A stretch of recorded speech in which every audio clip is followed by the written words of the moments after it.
2010's Disney Epic Mickey isn't exactly the world's most speedrun game.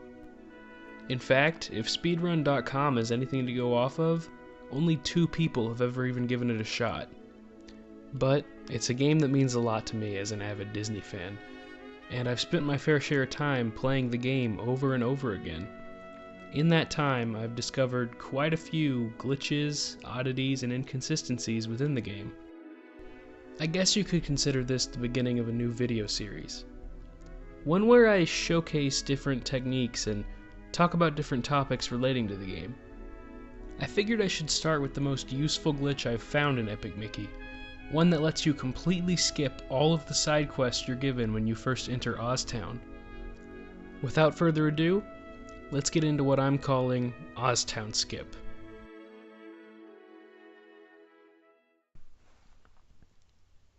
So to begin, let's look at what it takes to complete a normal run of Ostown. I've gone ahead and trimmed it down to only the essential parts to kind of emulate what a perfect run of Ostown would be like. So of course, you arrive in Ostown. As soon as you enter, you'll run straight ahead, and you'll be forced into a cutscene with Clarabelle Cow. You can go ahead and skip this by holding down A.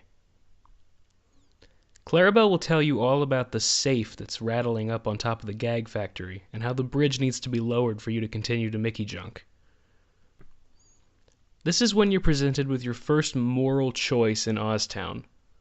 If you're simply looking to save time, you can thin out the post that's holding up the safe, but it will fall on top of Moody and you won't be able to accept any of his side quests later on. The hero choice is to run over to Moody and talk to him. He'll tell you about how he used to know the combination to the safe, but it's escaping his memory because he can't see his house after it's been thinned out. So of course you book it over to Moody's house and you paint it in using your paintbrush. Once that's over, you go back and talk to him again, and he'll tell you the combination to the safe. From here you can jump on top of the gag factory, and if everything's done correctly, you should be able to free Prescott from the safe. But unfortunately, things aren't over yet. He'll tell you about how he needs his wrench to lower the bridge, and the only way to get it is by talking to your telephone and getting it back from him. So you go inside your house and you talk to your telephone, and he gives you yet another side quest. See, instead of just giving you the wrench, he asks you to go in and fill in all the power boxes around Ostown, the ones that look like this. But of course, it wouldn't be Epic Mickey without another moral choice. When you leave the house, Gremlin Prescott will tell you that he can get his wrench back by simply going in and taking it from your phone. Accepting this will cause your phone to be destroyed by Prescott, and you won't be able to accept any of his side quests later on. Accepting this will save you some time, however, but I'm going to go with the hero route just to show the proper amount of time that would take. So you destroy Clarabelle's flower garden, much to her dismay, jump in the pit, and fill in telephone box number 1. Box number 2 is behind a paintable piece of wall to the left of the gag factory, and box number 3 is on top of it. Once you've got them all, go and talk to your phone and he'll finally give you Prescott's wrench. From here, it's just a matter of giving Prescott his wrench and allowing him to lower the bridge for you, just in time for you to finally continue to Mickey junk. Does all this sound a little tedious? That's because it is. Sure, you could argue that the villain route is a lot faster, but what if I told you there was an even faster way that still allowed you to get the hero results?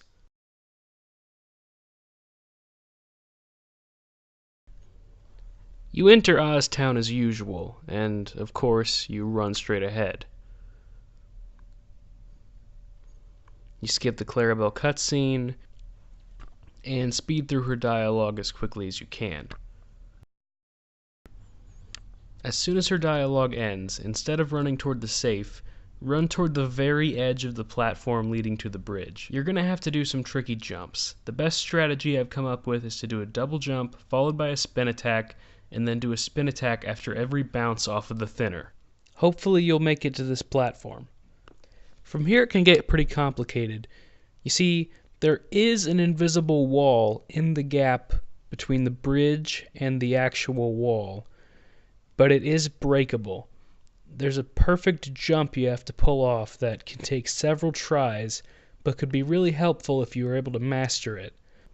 When you're standing on the grassy platform, you may notice a spot on the side of the bridge that juts out.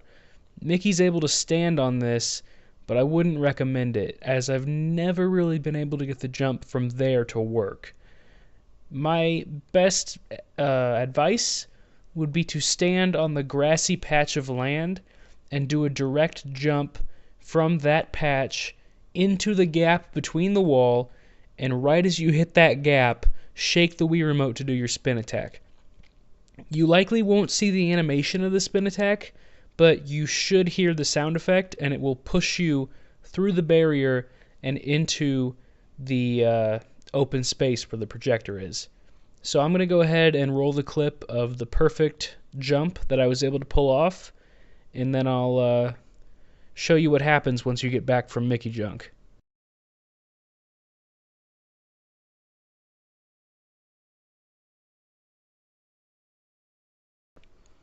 So you probably noticed that the spin attack animation didn't actually play out during that jump. As I mentioned before, that was probably because of the small space that Mickey is squeezing through, just canceling the animation. I did spin attack, it just didn't show up. But yeah, after you're through, you can jump right into the projector screen and move on up to Mickey Junk Mountain. And from there, you just play through that section as you normally would, and you'll eventually return to Ostown, effectively skipping over everything you had to do when you first got there. So now I'm going to go ahead and show what happens after you return to Ostown. And I think it's pretty interesting what the game defaults to if you haven't actually done any of the side quests. So as soon as you return, you'll probably notice that the bridge is down, which is interesting since we didn't lower it. My best guess for why this happens is because Gilda spawns here, and in order for Gilda to have a place to stand, the bridge needs to be down, so the game just automatically lowers it for you. At least that's my guess. It could just be because the game assumes you lowered it after you went to Mickey Junk. You'll also notice that Moody is still here, and you can even accept his side quest about his cousin that's in Ventureland. Prescott's free as well, which implies that you saved him from the safe even though you didn't choose either option to do so. I think the weirdest part about doing this, though, is the fact that the safe is still dangling from the top of the gag factory, and even thinning out the post that's holding it won't do anything. It'll just stay there floating in the air.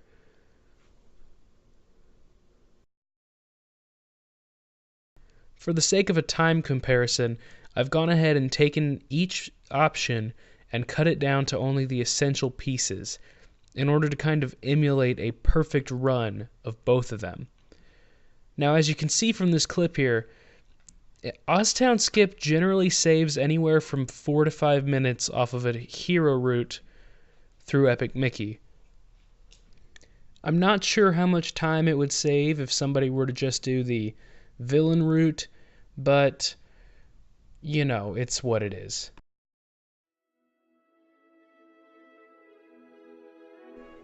So that's about it, really. Or at least all I can think of. Obviously this takes a lot of practice to get perfect, and unless you're really lucky, I don't see it working too well in a speedrun. But it is something I found, and I really wanted to get it out there for other people to use. If you can think of anything else that could make it more convenient or easier, then be sure to leave a comment and tell me about it. Until next time, this has been BMBLgames, and I'll be back in the next video. Probably Epic Mickey related. I've kind of been on a kick recently.